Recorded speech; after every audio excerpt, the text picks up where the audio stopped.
imitating the wrap-up on the Butcher Benton package. I'm Lieutenant Dick Chasen. This hadn't been a routine case, and to find the answer, I've had to put a lot of little pieces together. It began on the day most cases can be called closed.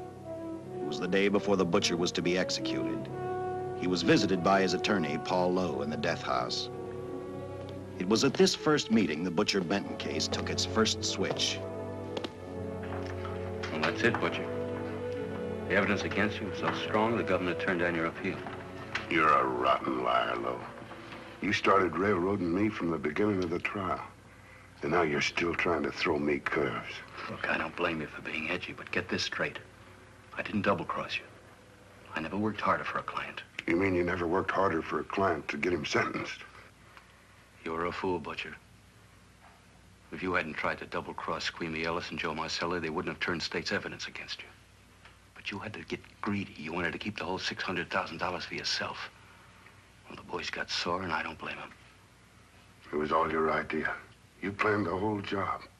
You hired us. When you found out I'd staged the money, you decided it was time for me to die.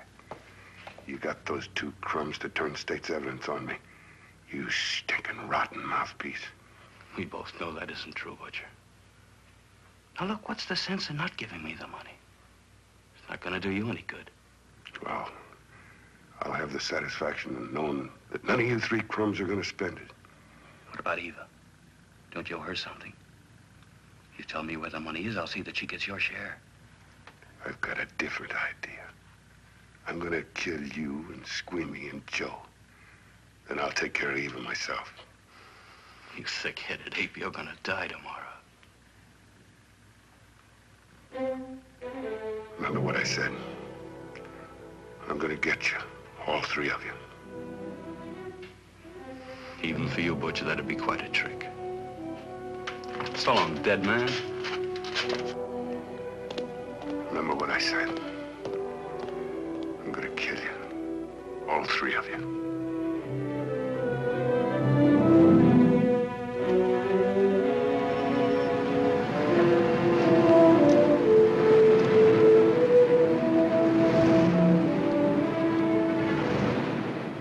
Back in Los Angeles, two men sat in a bar room listening to a newscaster tell his headline story.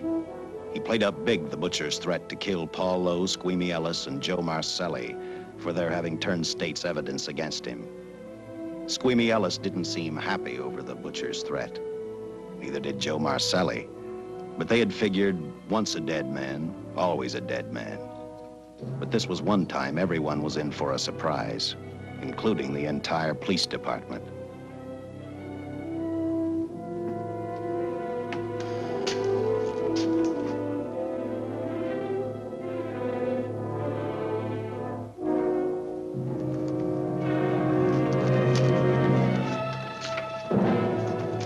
You seen the headlines, Captain? Teletype just came in from San Francisco. Butcher's execution is set for 5 o'clock this afternoon. And like the newspapers say, he still refuses to talk about that stolen money.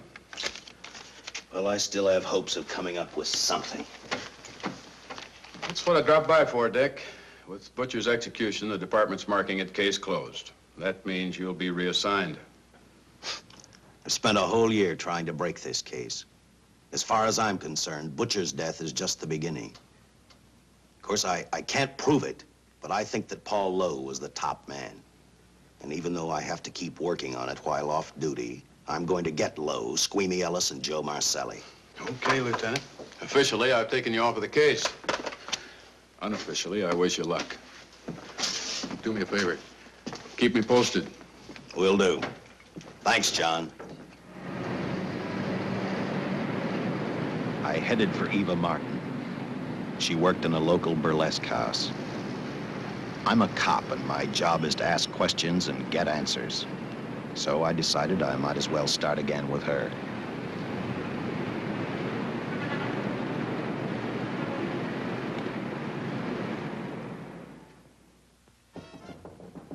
Come in. Oh. What do you want? I'd like to talk to you. Talk? You're a cop, aren't you? That's a good question. I can't even find a 3-ton armored car, let alone the $600,000, and I've been on the case a year. I've told you, and I've told you, and I've told you. I don't know anything about the money. I never did. Benton's gonna be dead in a little while. I thought it might make a difference. I never knew anything about the money. Call me dumb. I didn't even know Charles was in the rackets until the trial. Now, take it easy, kid. You're on, Eva.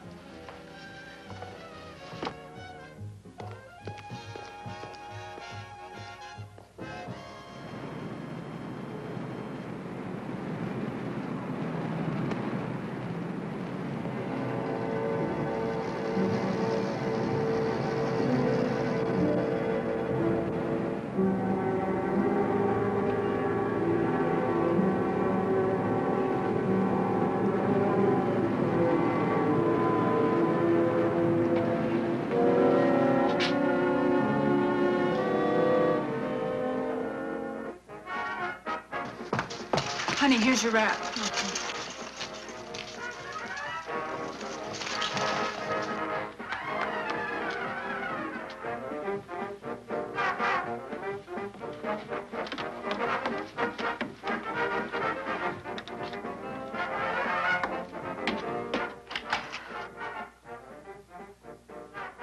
A few moments ago, Butcher Benton, without revealing the whereabouts of the $600,000 stolen in the armored car holdup, paid for his crimes against society in the gas chamber at San Quentin. Now for a look at the international scene. Today...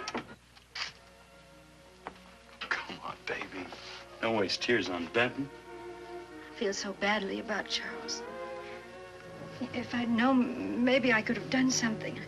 How about a drink? We could both use one. An artist can't drink while she's working, Paul. Boy, see.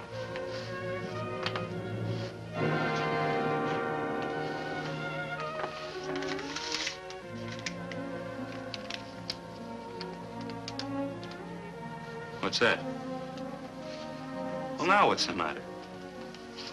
It's a message from Charles. He told me to open it if he died. Finale, Eva. All right. How about a steak after the show? No, thanks. Not tonight, Paul.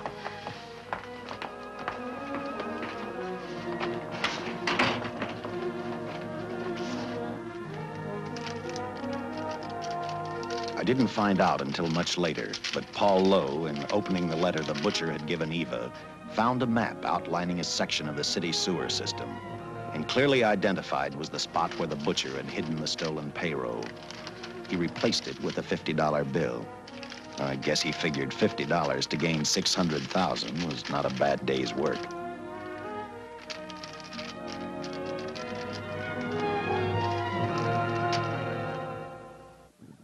And a few hundred miles away in San Francisco, the case took another switch, which turned the next 72 hours into one long, hideous nightmare. Dr. Bradshaw, a distinguished biochemist, was making preparations for a final experiment which he hoped would lead the way to a cure for cancer. He'd been successful with laboratory animals. The last step called for a human body. And Dr. Bradshaw's assistant quickly made a deal with a local mortuary and returned to the laboratory with the dead body of Butcher Benton.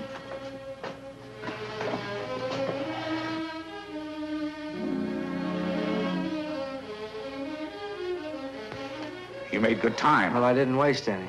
Any trouble? No, I just handed the money over and moved the body into your station wagon. That was that. Good. Get a syringe.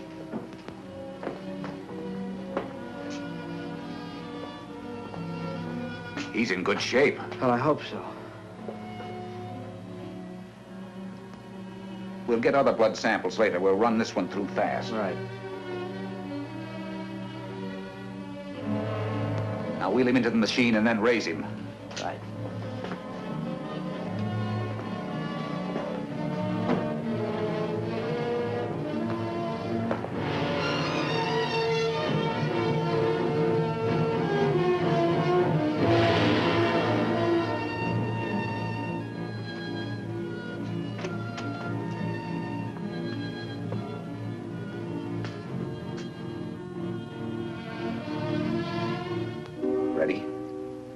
You mean you're going to give him 287,000 volts? Yes, yes. I'll get the fluoroscope set. We'll check with that before we start dissecting. Turn off the lights.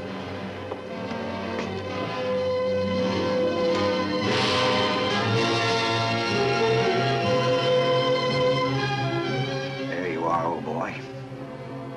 If you respond properly and my theory is sound, you'll be more famous dead than alive. Throw the switch.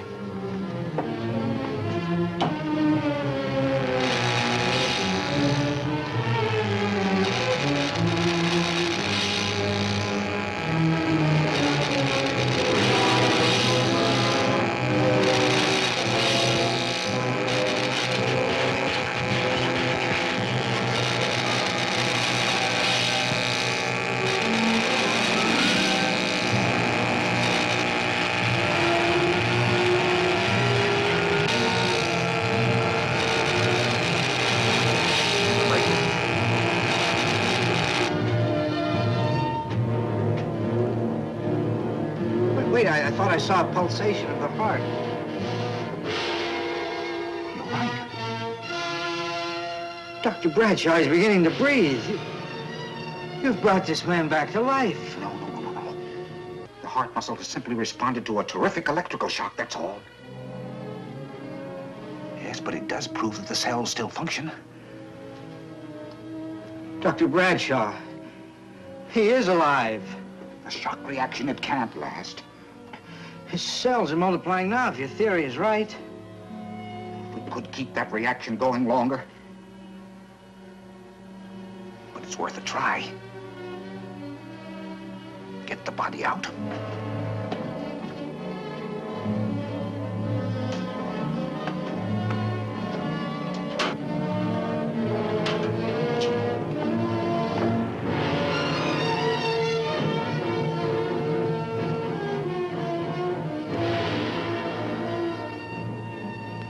Get some adrenaline from the supply room. Some amyl nitrite, too. Hurry, hurry.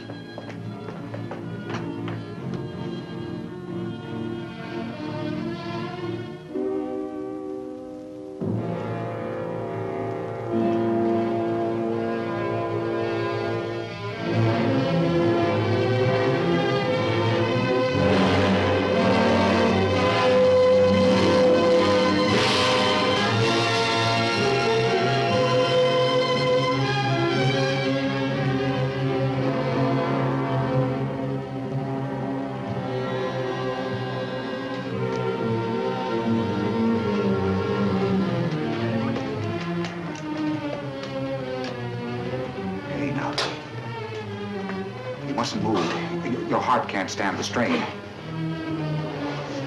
Now, you must lie still. Please, please. Easy now. Easy. Easy. You must lie. Easy, please.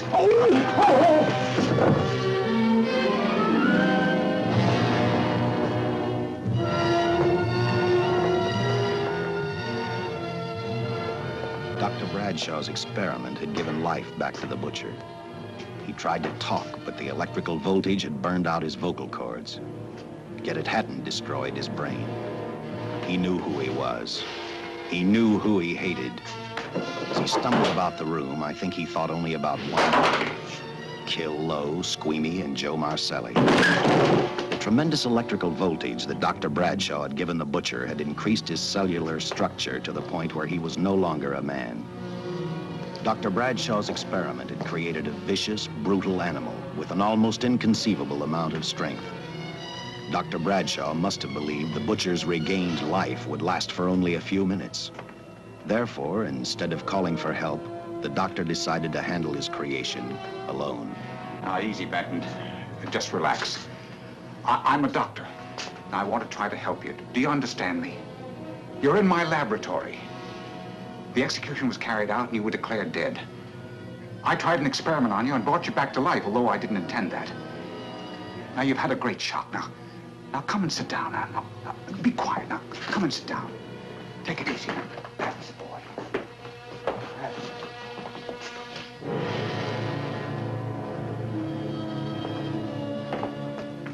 Careful. His reactions are violent. How do you explain this? Each cell must have multiplied 100 times, perhaps thousands. His strength is unbelievable. No, it's too late for the amyl nitrite. I want to get some blood samples, make some tests on him, find out what's happened. Get me a syringe.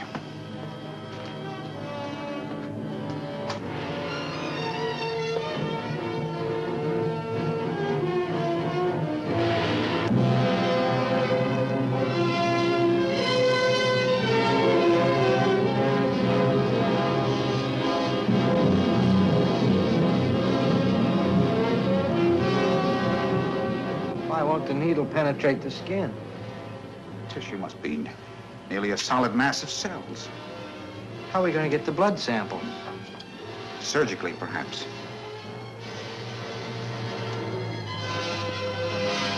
Now, easy, man. Take it easy. You can't leave here now. I'm responsible for your being alive.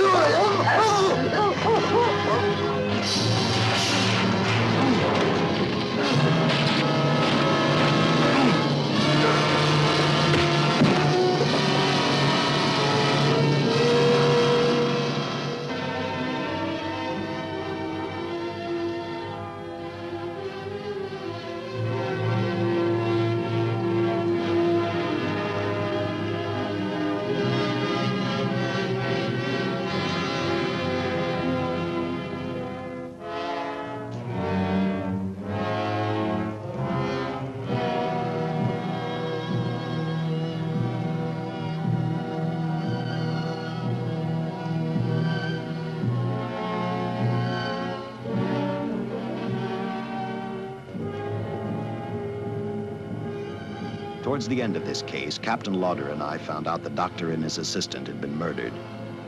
But I'm getting ahead of my story. The butcher didn't know how he had been brought back from the dead, and he didn't care. All he knew, he was alive. Then this monster-made man started thinking about Los Angeles.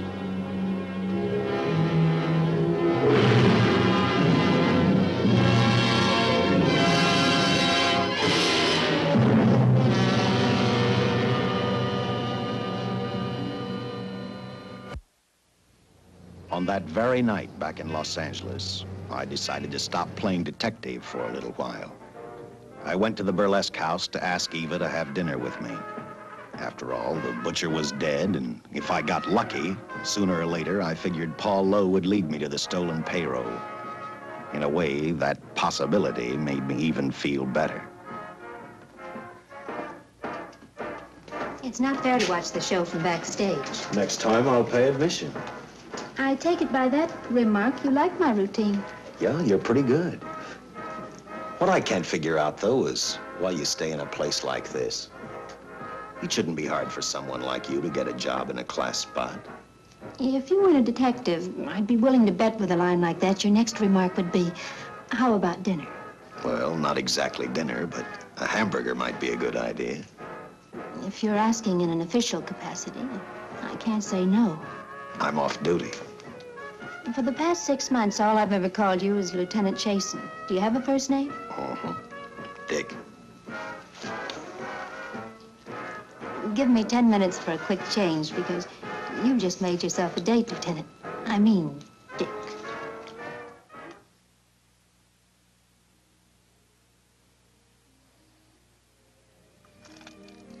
Know something, Dick?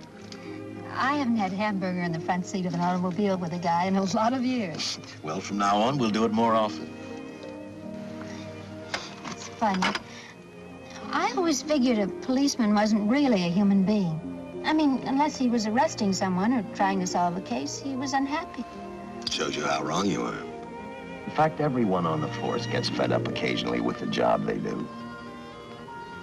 Maybe we're more human than anyone else. We see so much trouble, we get to hate the work. But as long as the world's filled with people, there'll have to be men who enforce the laws. What made you join the department? Now who's making with the questions? No, honest, I'd like to know. Well, it's really a very short story. When I got out of the Air Corps, I knocked around for a while. Then I went to work for an oil company. One day, I went back to college on the GI Bill. Just before graduation, I noticed all about the police department exams. Seemed a pretty good thing to do with your life, so I took the exams, passed, then went on from there. If I ask one more question, will you give me a straight answer? Try me. Am I still part of the Charles Benton investigation? I mean, right now. I don't think so. As far as the department's concerned, when Benton was executed, the case was marked closed. But inside of me, that's not good enough. I don't follow you. Well, the $600,000 is still missing. And a fast-talking underworld lawyer like Paul Lowe is walking around a free man. Someday, no matter how long it takes, I'll get him and the money. Until I do, the Benton case for me is not closed. I give you my word, Dick. Charles Benton never told me anything about the money. Oh, I've been sure of that for a long time. But how did you ever get mixed up with anyone like the butcher? As trouble ever started, it just happened. I had a roommate who used to date Benton all the time. One day she packed and left for Chicago. Benton carried a torch for her, and he used my shoulder to cry on. First thing I knew, we were having dinner together, and a few weeks later, I was labeled by the police as this #1 suspect and Benton's girl, but it was never like that. I made only one mistake. I felt sorry for him. You mean, until he was arrested for the robbery and the killing, you had no idea how he earned a living? I know this is going to sound crazy, but I only went out with Benton a couple of times, and all we ever talked about was Madge, my old roommate. The last time I saw him, he tried to get too friendly, and that's when I told him he had the wrong girl. But like I said, I'd already made my mistake. What about the burlesque house? How do you two fit together? You sound like a lot of other people. I left a small town a couple of years ago because I won a beauty contest, and the first prize was a screen test. Da, da, da, da, da. After which, nothing happened? That's right. Only, it was pretty rough. And then one day I read an ad about girls wanted for a burlesque show. I auditioned and I got the job. You know something? It's like any other job. If you're looking for trouble, you can find it even in a schoolroom. Well, when the screen test didn't work out, though, why didn't you go on home? Well, first you have to have a home to go back to. My folks are dead, so Los Angeles was as good as any place else. I don't know about you, but I do 8 shows a day, and at this hour, I'm bushed. I know what you mean. Mind if I drive you home? No. And I'll tell you something else. I haven't minded anything about tonight. Not even the hamburger. I kept playing tag with Lowe. He made 4 telephone calls. 3 of them didn't interest me, but one did. The one to Joe Marcelli. I watched Joe head for his meeting with Lowe, and for some unknown reason, I began to get the feeling that this case was finally about to explode in my favor. You see what I mean? Well, look at that, will you? I seen him stagger on 2 legs, but he's doing it on 4. Shut up, you flea bag. Well, look who's calling names. At least I ain't a squealer, a stoolie. I warned you before. All right, Harry, that's enough. I'll take care of him. I want to talk to him. Okay, Mr. Lowe. But any future business you've got with this psycho, take care of it upstairs in your office. You keep showing around here, sooner or later he's going to get slugged, cripple or no cripple. All right, shut up, Joe. Sit down.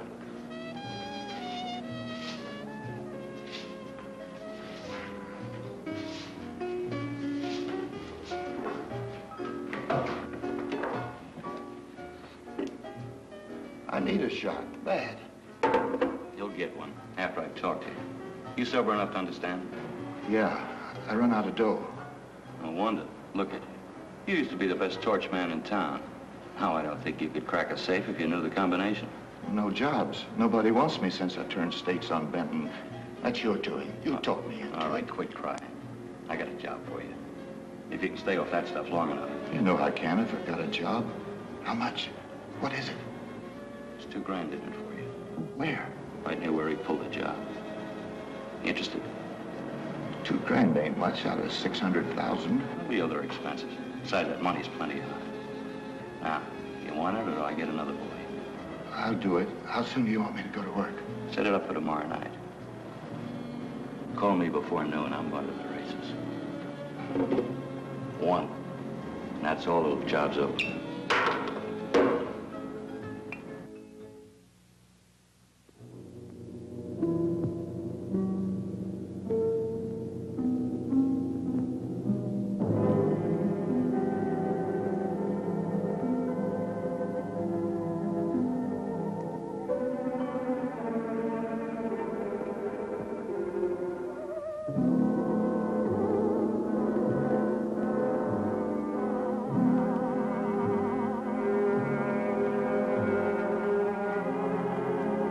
The butcher was walking slowly toward Los Angeles.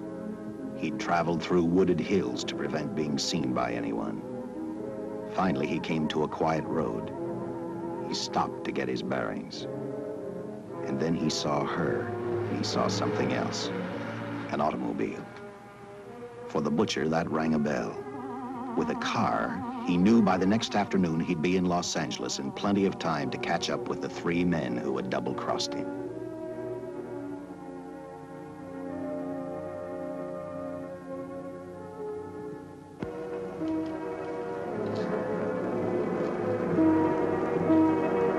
Well, see, you're a real gentleman to be helping strangers in distress. I hope you don't mind me using the babe here as bait. Quite a dish, isn't she? But that's what she gets paid for. Bait, that is. Yes, sir. She's a real shaker artist of my outfit. Carnival man myself. Just call me Connie. Yeah. Well, friend, we're in a little bit of difficulty here. Got a flat tire, brand new car, no tools in the back. Why, some of these dealers make my carnival grifters look like babes in the woods.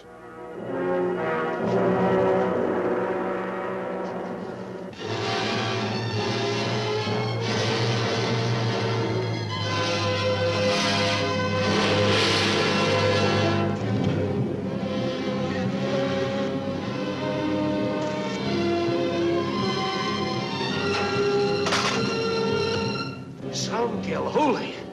Say, who you with, friend? Let it down. Let it down. No matter who you with, friend, believe me, I can do better for both of us. I'll make a fortune for the both of us. Oh!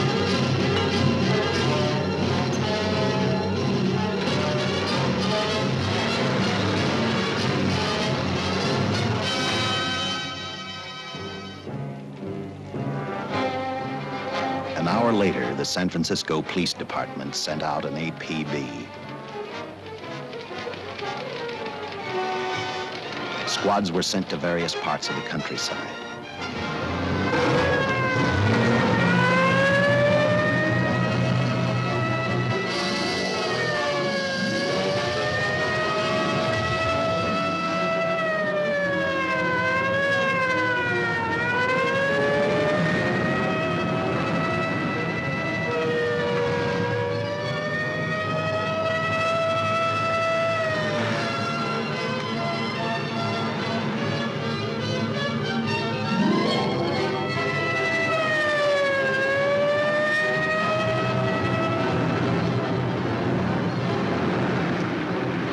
Roadblocks were thrown up to catch the cold-blooded killer the hysterical girl had described. Each squad kept reporting back to central headquarters, and each of their stories was the same. So far, none of them had spotted the car the killer was driving. Orders were given to shoot to kill, because from the girls' further accounts, they realized they were dealing with a maniac.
I trust that this information will answer all of your questions. If I can be of any further service, let me know. Sincerely, J.I. Louder, Captain Police, L.A. Here's another all points from CHP, Captain.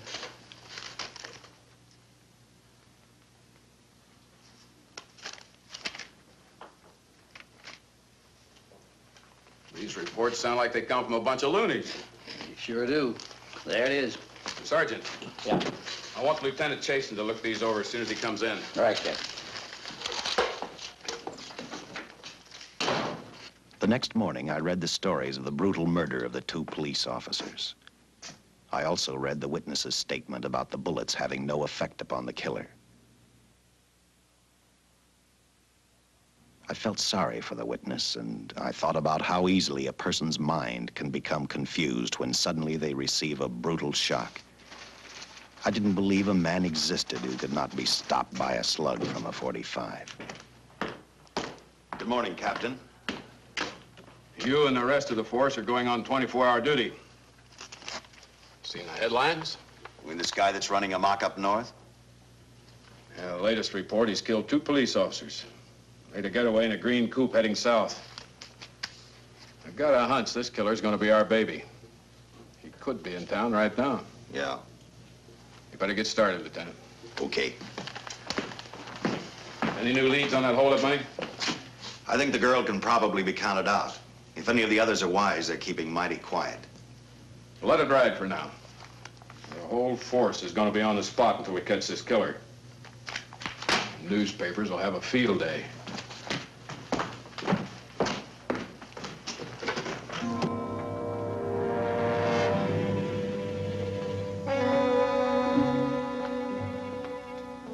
We were wrong about 2 things.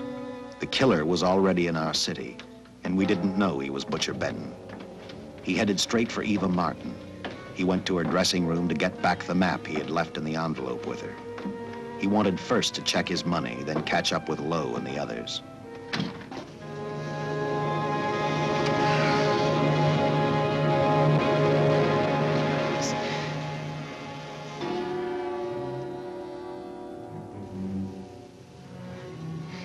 Can't be. But you do look like him. Only different somehow.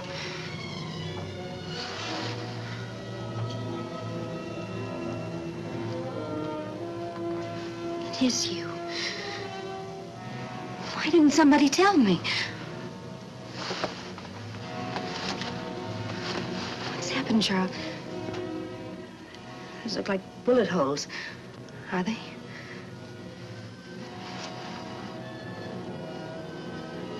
There isn't even a mark.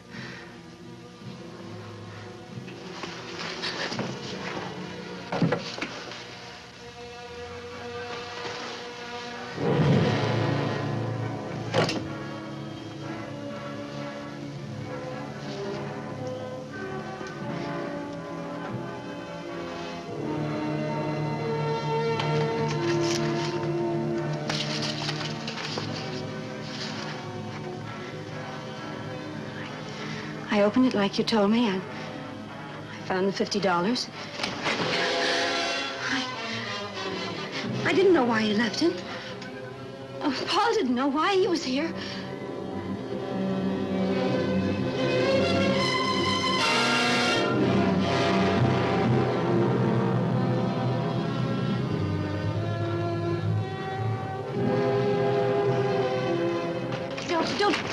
Don't think crazy. The name of Paul triggered his hate. He left her dressing room and started for Squeamy Ellis and Joe Marcelli's place. Because he knew, with them out of the way, Paul Lowe couldn't open the strong box where the money was hidden. He thought of Squeamy and Joe first. He was saving Paul Lowe for last.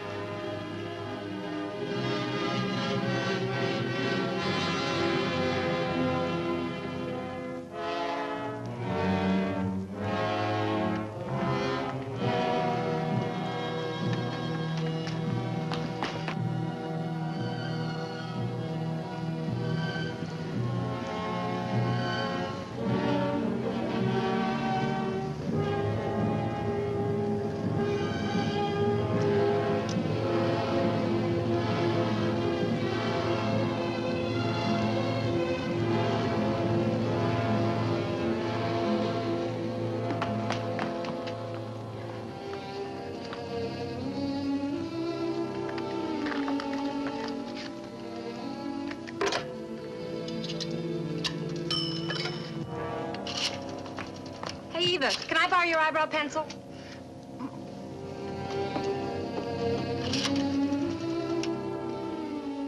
Operator, get me police headquarters. Lieutenant Chasen, please. When do you expect him?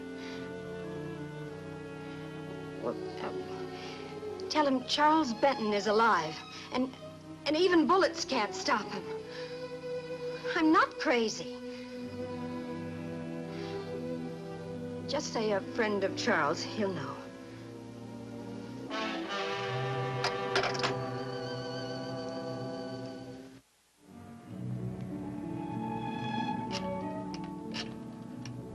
After leaving a message for me, Eva telephoned Squeamy Ellis.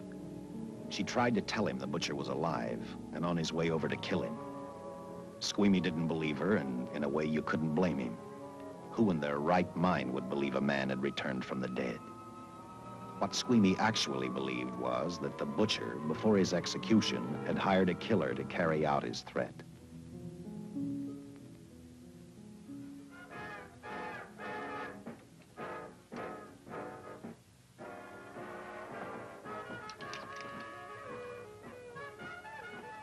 You sick? What? You don't look so good to me. 10 minutes, Eva. All right. Say, Eva, I could take over the matinee trick for you. What? It's easy. Look, Eva, I can do it. Scabba-doo-doo-doo. Oh, Francine, I just thought of something. Yeah? Eva agreed to let Francine do the show. She hoped she'd be able to interrupt the butcher before he arrived at Squeamy's hotel. Or, failing that, at least be able to warn him to stay out of sight.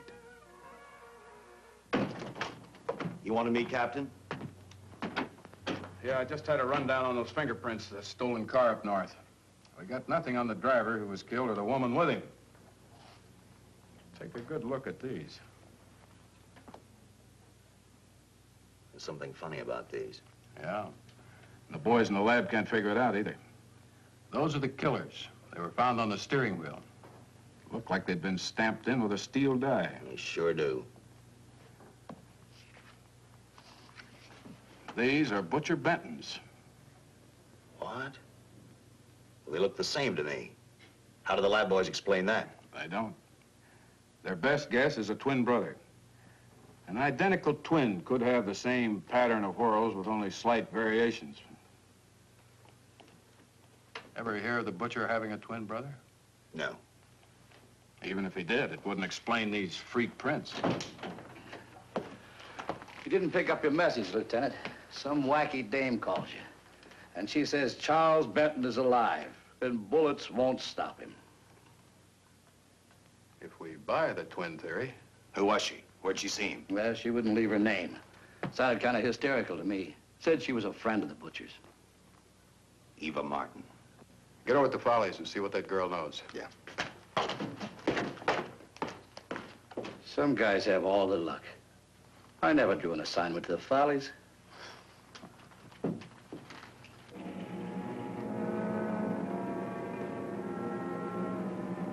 Meanwhile, the butcher headed for Squeamy's hotel. He didn't seem to be in any particular hurry. Actually, he seemed like any normal person, on his way to work or on his way home.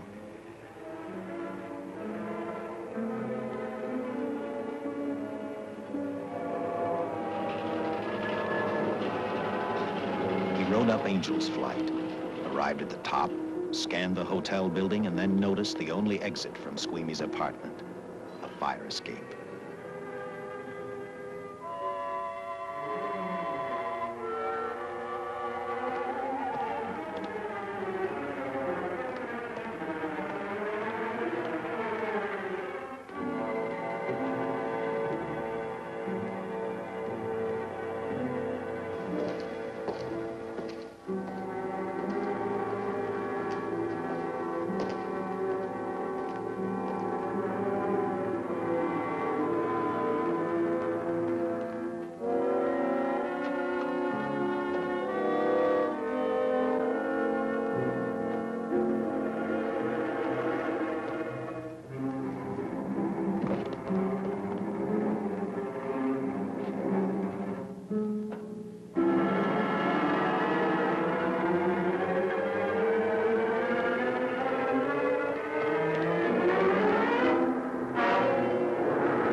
Butcher was figuring his next step. And as he looked at the dead cop, he thought about Paul Lowe, the next man on his list. Seen Joe Marcelli? Not since last night when I told him I didn't want him around here no more. Give me a shot.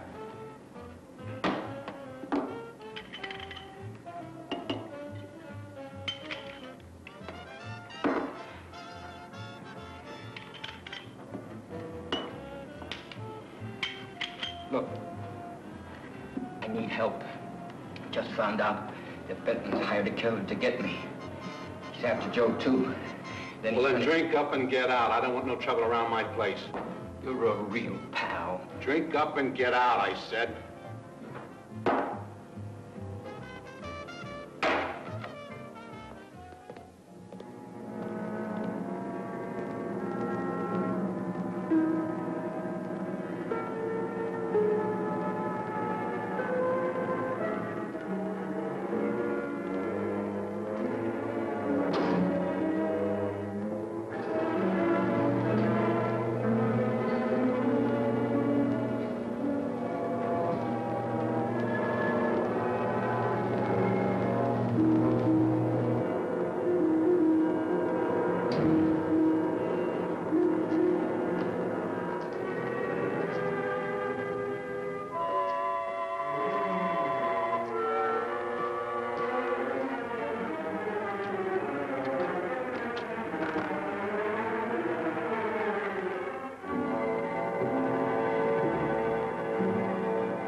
Operator, get me the police! Police! Yes!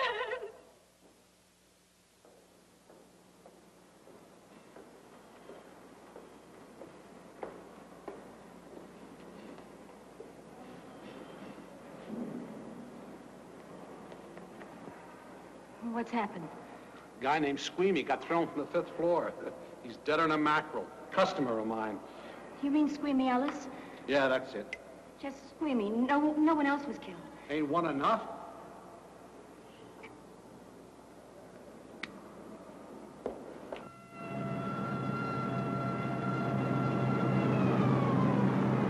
I tell you, the bullets never even phased him. He must have been wearing a bulletproof vest. God help us if the papers get a hold of this. Keep an officer on duty here till you hear from me. We'll get a stakeout on Joe Marcelli. I'd like to talk to Joe. Lauder, I'm going to call San Quentin. Suppose Benton is alive. Every available man's been put on the case now. Yes, sir. All right. All right. Anything new? Report on Dr. Bradshaw, owner of the station wagon. The San Francisco police located his laboratory in the basement of an electrical power receiving station. Bradshaw, what's he know? He's dead. And another man, too, his assistant. The lab is a shambles. But now we're getting some action from San Francisco. Benton's body never arrived at the mortuary where it was supposed to go. An attendant there finally broke down, admitted he picked up some quick cash by handing the body over to a man he was unable to identify. The man was driving a station wagon. Blast it, man. The chief's on my neck, and the commissioners are on his, and the mayor's on theirs. Now, am I supposed to tell him that our killer is a dead man? They found a notebook in Bradshaw's lab. It ties his experiments in with a Professor Dwiggins at Caltech. I hope to hear from Dwiggins soon. Captain, report from the valley on a hysterical woman. Reports the presence of the killer. There's the location. Let's go.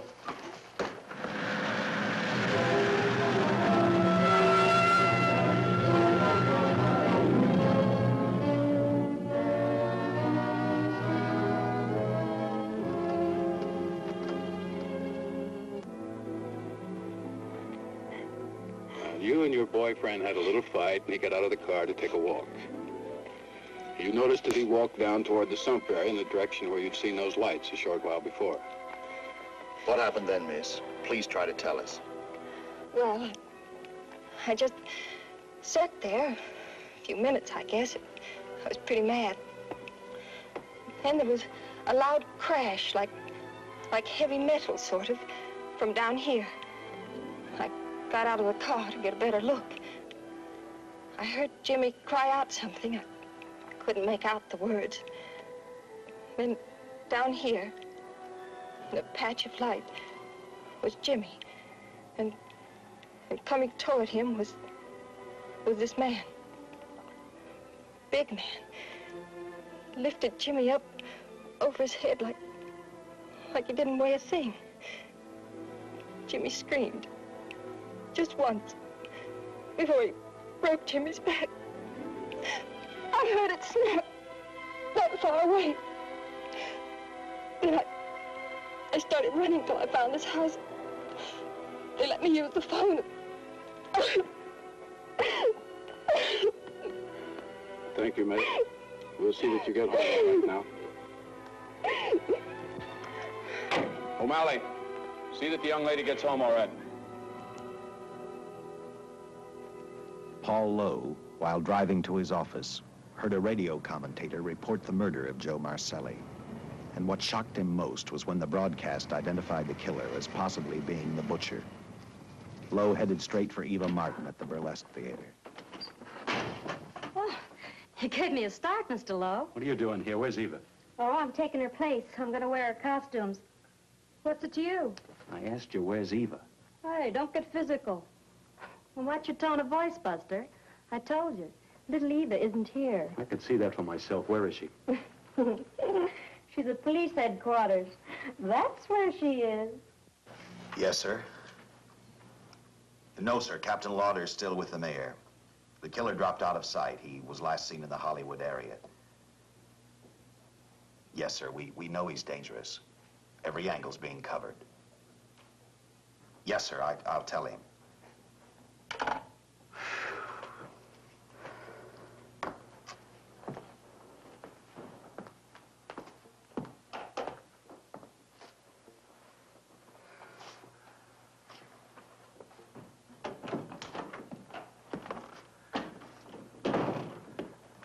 Here, see how these fit.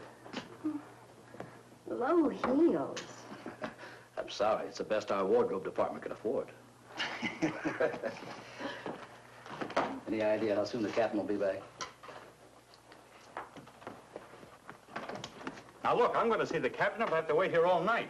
Paul.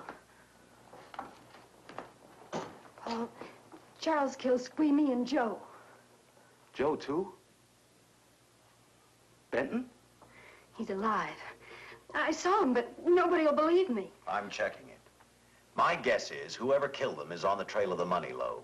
Now, maybe you better start talking if you know anything about it. I don't know anything. Did the butcher have a brother? No brother. It was Charles. I saw the tattoo on his arm. Look, I demand police protection. Where's the money, Lowe? You heard me. I demand protection. I know my rights. We put stakeouts on your office and home. Well, that's not enough. It's enough as far as we're concerned.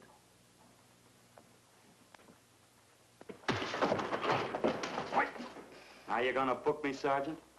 Dan, throw away the key.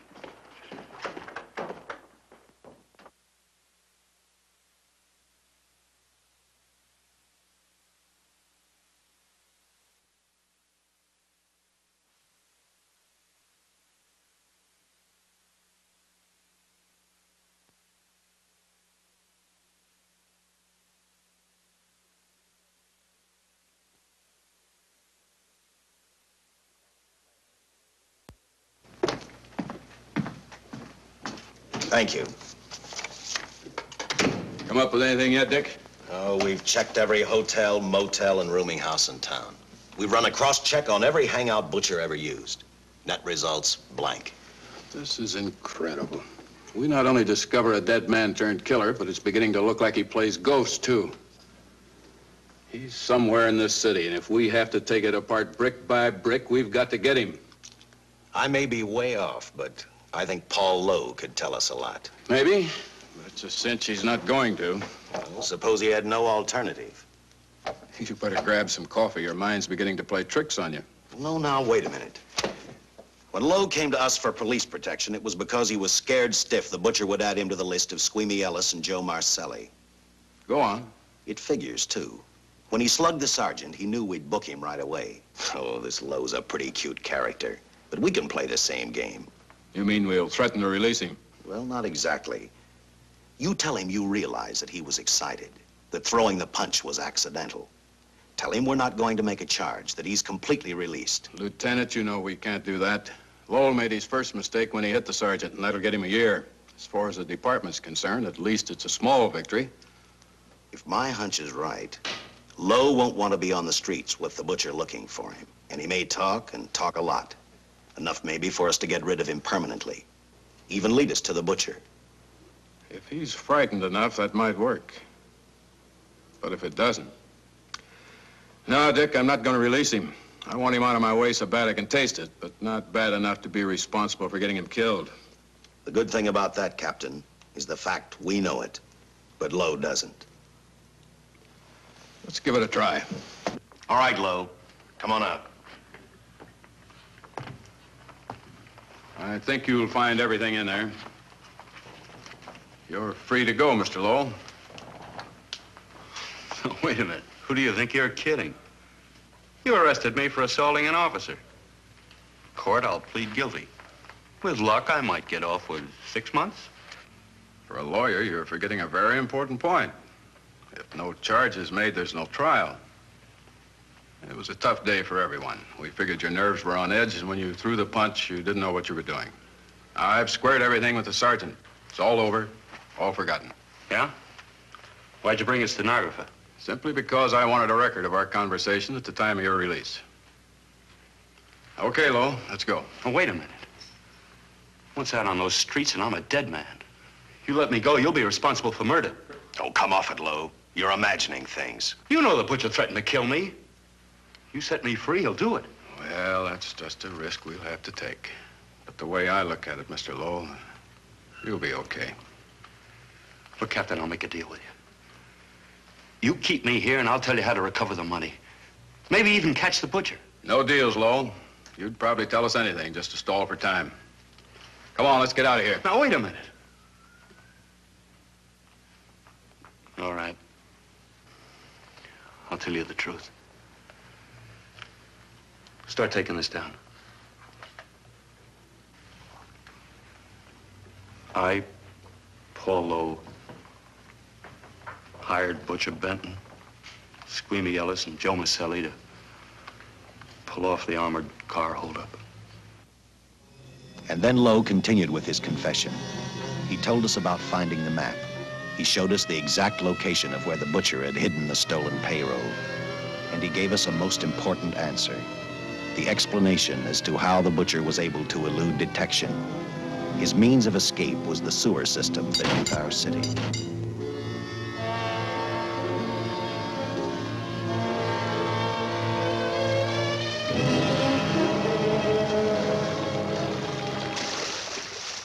The department went to work fast.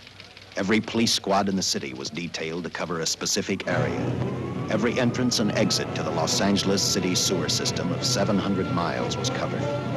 Captain Lauder and I, along with several other squads, headed for the entrance where, according to the map, Butcher had hidden the money. Our job was to stop him, and that made me think of one specific question. When we found him, could this monster be stopped? I, for one, wasn't sure.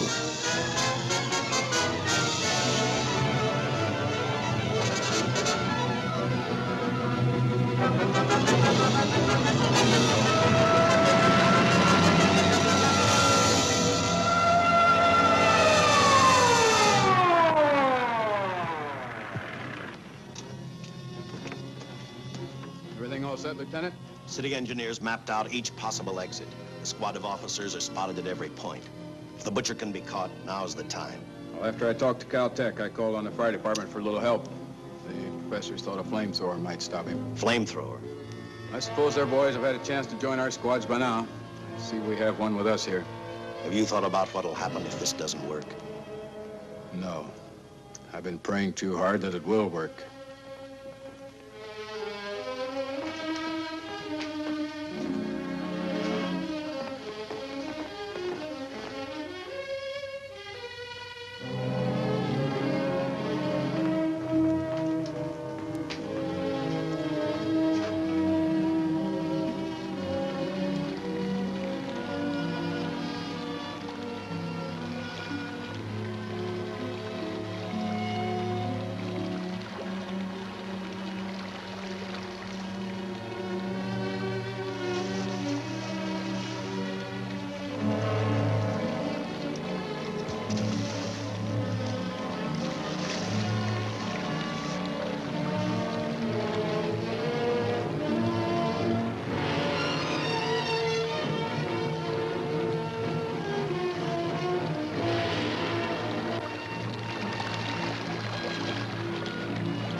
This is where we split up. I'll go straight ahead.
If this map's right, we're off our course.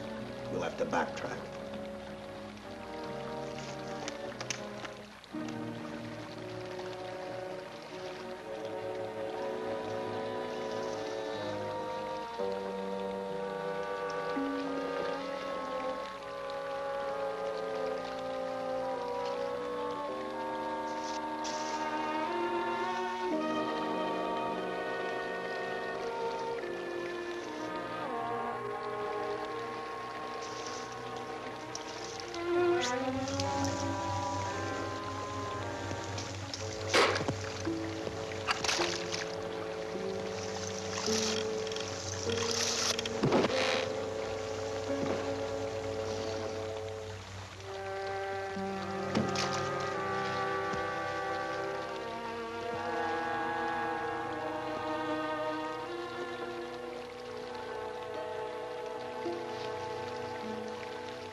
And the tremendous shock of electricity that brought the butcher back to life destroyed him. The $600,000 stolen in the armored truck robbery has been recovered. Case closed. Well, here are the scientist's comments for your records. I had to fill in a few spots with my own guesses, but I guess that's about the size of it. Did you get any sleep? Oh, some. Not much. How's the girl today? Well, I called the hospital about an hour ago. She'd gone. Gone? Where? Well, she told him she was a working girl and that she'd been away from the job too long already. Quite a girl. Yeah. Say, how about that time off I've got coming? 48 hours, beginning right now. With some rest, Dick.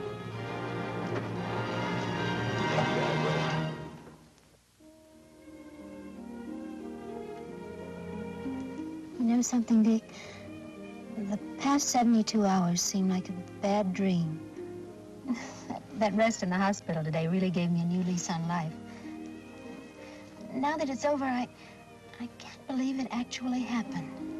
The important thing is to remember it is all over. I suppose you'll be assigned to another case. I'll have to give up hamburgers in the front seat of the car for steaks in a restaurant. No, I've thought about that. In fact, I decided to do something about it. I started by talking the captain into a short holiday, and just about an hour ago, I got you fired. What? What did you do that for? I figured that being my wife would take up all of your time. Even if I wanted to say no, I couldn't. You're not supposed to say no to a detective. I figured that, too.